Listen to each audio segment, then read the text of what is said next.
कैसे हैं दोस्तों। 7 अक्टूबर को इसराइली प्रेसिडेंट बेंजामिन नेतन्याहू ने हमास के अटैक के बाद अपने मुल्क में स्टेट ऑफ वॉर को डिक्लेयर किया था। उस वक्त से लेकर अब तक इसराइल गाजा पर मिडल ईस्ट और टीआरटी वर्ल्ड की रिपोर्ट के मुताबिक अब तक 70,000 टन ज्यादा बॉम्ब ड्रॉप कर चुका है, जो वर्ल्ड वार 2 के दौरान लंदन और जर्मनी के शहर ड्रेस्डन और हैम्बर्ग पर होने वाले एक्सप्लोजन से भी कहीं गुना ज्यादा है। या आप ये समझ लें, गाजा पर एक्सप्लोजन हिरोशिमा पर गिराए गए बॉम्ब से 4.6 टाइम्स ज्यादा है। इसराइल जो जुल्म गाजा पर कर रहा है, ये इंसानी तारीख में हिटलर के दौर के बाद अब तक का सबसे बड़ा जेनोसाइड है। लेकिन अफसोस के साथ कहना पड़ता है, कुछ ऐसे भी मुस्लिम कंट्रीज हैं जो इस जंग में इसराइल को ही सपोर्ट कर रहे हैं। तो आइए जानते हैं आज की इस वीडियो में।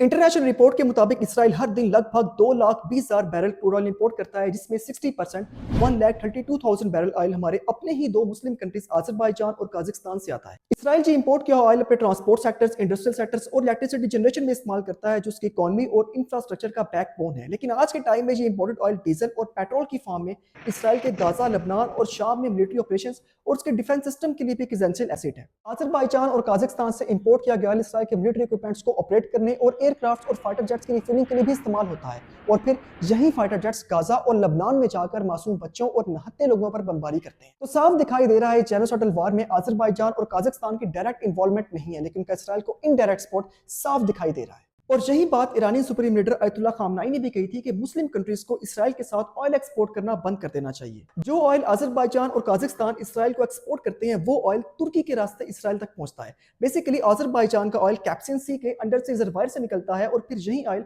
तुर्की की Baku Tbilisi Sheehan BTC pipeline के जरिए तुर्की की सिहान पोर्ट तक पहुंचता है, और वहां से टैंकर्स में लोड होकर इसराइल के हाइफा पोर्ट तक पहुंचाया जाता है। तुर्की चाहे तो इसराइल के लिए ऑयल की सप्लाई रोक सकता है, लेकिन ये सप्लाई इसराइल को अब भी जारी है। न्यूयॉर्क टाइम्स की रिपोर्ट के मुताबिक तुर्की और इसराइल के दरमियान ट्रेड वॉल्यूम $7.4 बिलियन था, जिसमें $5.4 बिलियन की प्रोडक्ट तुर्की एक्सपोर्ट करता था इसराइल को। इस ट्रेड से इसराइल को बहुत फायदा हो रहा था, क्योंकि जंग के माहौल में यूरोप और अमेरिका से महंगे प्रोडक्ट्स मंगवाने की बजाय इसराइल को तुर्की से ही सस्ती और आसानी से प्रोडक्ट्स मिल जाती थी। इन सब को देखते हुए तुर्क अवाम ने प्रोटेस्ट स्टार्ट किए, क्योंकि गाजा में होने वाले जुल्म के खिलाफ तुर्क अवाम का गुस्सा और फलस्तीन के हक में सपोर्ट इतनी बढ़ गई थी कि प्रेसिडेंट तैयब एर्दोगान को इसराइल के साथ डिप्लोमेटिक और इकोनॉमिक पॉलिसीज पर दोबारा गौर फिक्र करना पड़ा।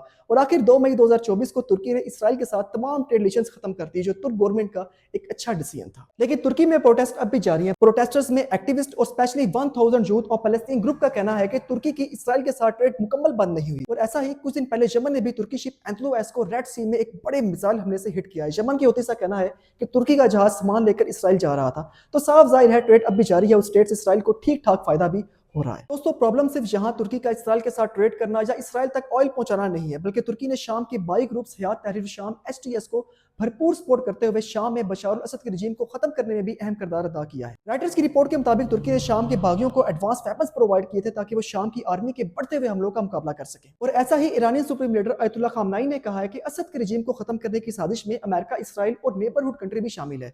नेबरहुड कंट्री बेसिकली उन्होंने यहाँ पर तुर्की को मेंशन किया है। बशार अल असद की हुकूमत खत्म होते ही इसराइल ने सीरिया पर मिलिट्री ऑपरेशन करते हुए अहम इलाकों में कंट्रोल हासिल कर लिया है। इसराइल की आर्मी इस वक्त शाम के कैपिटल दमिश्क से सिर्फ 25 किलोमीटर के फासले पर आ चुकी है। टाइम्स ऑफ इसराइल की रिपोर्ट के मुताबिक इसराइल का नया टारगेट ईरान पर हमला करना है, और वो इसकी प्लानिंग भी कर रहे हैं। लेकिन इसराइल की इतनी हिम्मत और जुर्रत बशार अल असद दौरे हुकूमत में मुमकिन नहीं थी। इसराइल और तुर्की असद के रजीम को बागियों के जरिए बदलने में कामयाब हो गए, और अब इसका सबसे बुरा असर उस सप्लाई लाइन पर होगा जहां ईरान और रशिया के हथियार शाम के रास्ते हिजबुल्लाह तक पहुंचते थे। इसराइल सप्लाई लाइन को खत्म करने की हर मुमकिन कोशिश करेगा, जिससे हिजबुल्लाह वीक हो सकती है और वो इसराइल पर फलस्तीन के हक में एक स्ट्रेटेजिक प्रेशर नहीं डाल पाएगी। दोस्तों, जो डिसीजन इस वक्त तुर्की ले रहा है वो फलस्तीन के हक में बिल्कुल नजर नहीं आ रहे, लेकिन इसराइल को ग्रेटर इसराइल बनाने में काफी हेल्पफुल साबित हो रहे हैं। यूएई पहला अरब इस्लामिक कंट्री है जिसने 2020 में अब्राहम अकॉर्ड के तहत इसराइल के साथ डिप्लोमेटिक रिलेशन एस्टैब्लिश किए और ट्रेड को नॉर्मलाइज किया। उसके बाद 2022 में यूएई ने इसराइल के साथ एक फ्री ट्रेड एग्रीमेंट भी साइन किया, जिसका मकसद दोनों मुल्कों के दरमियान ट्रेड को $10 बिलियन तक बढ़ाना था।